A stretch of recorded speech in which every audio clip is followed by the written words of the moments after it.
ایک حکمران نے اپنے سپاہی کو حکم دیا کہ رات کو عشاء کی نماز کے بعد شہر میں گشت کیا کرے اور آوارہ پھرنے والوں کو سخت سزا دیا کرے۔ سپاہی نے رات کو گشت کیا اور 3 لڑکوں کو دیکھا جو مستی کرتے ہوئے جا رہے تھے اور غالباً نشے میں چور تھے۔ سپاہی نے انہیں پکڑ لیا اور پوچھا، تم کون ہو اور تم نے بادشاہ کے حکم کی خلاف ورزی کیوں کی؟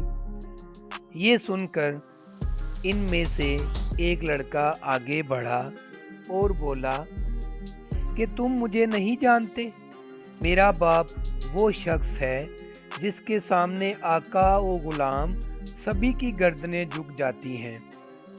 لوگ اس کے سامنے سر جھکائے آتے ہیں اور وہ ان سے ان کا مال بھی لے لیتا ہے اور بعض اوقات خون بھی۔ سپاہی نے دل میں سوچا کہ شاید یہ حکمران کے قریبی رشتہ داروں میں سے کوئی ایک ہے، لہٰذا اس نے اس سے درگزر کیا اور دوسرے سے پوچھا، تم کون ہو؟ اس نے جواب دیا، میں اس شخص کا بیٹا ہوں جس کا چولہا کبھی نہیں بجھتا، طرح طرح کے پکوان پکتے ہیں اور لوگوں میں تقسیم ہوتے ہیں۔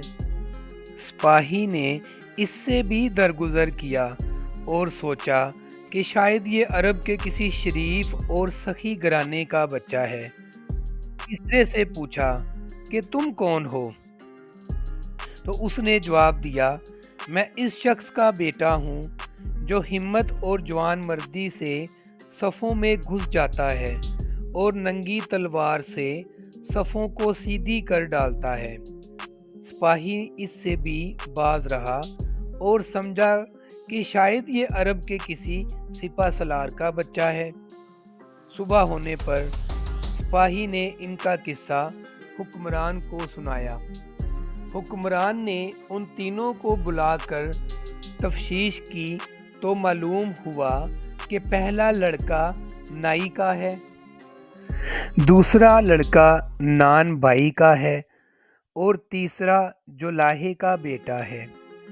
حکمران کو ان کی فصیح البیانی پر حیرت ہوئی کہ انہوں نے اپنے کم تر پیشوں کو کتنے بہتر انداز میں پیش کیا ہے اور اس طرز بیاں میں ہنر، خوبی اور دانش نظر آتی ہے۔ حکمران نے اہل دربار سے کہا، اپنی اولاد کو ادب و آداب اور بات چیت کا سلیقے کی تعلیم دو، اس لیے کہ آج ان کے کلام میں اگر فصاحت و بلاغت نہ ہوتی تو باخدا میں انہیں سخت سزا دیتا۔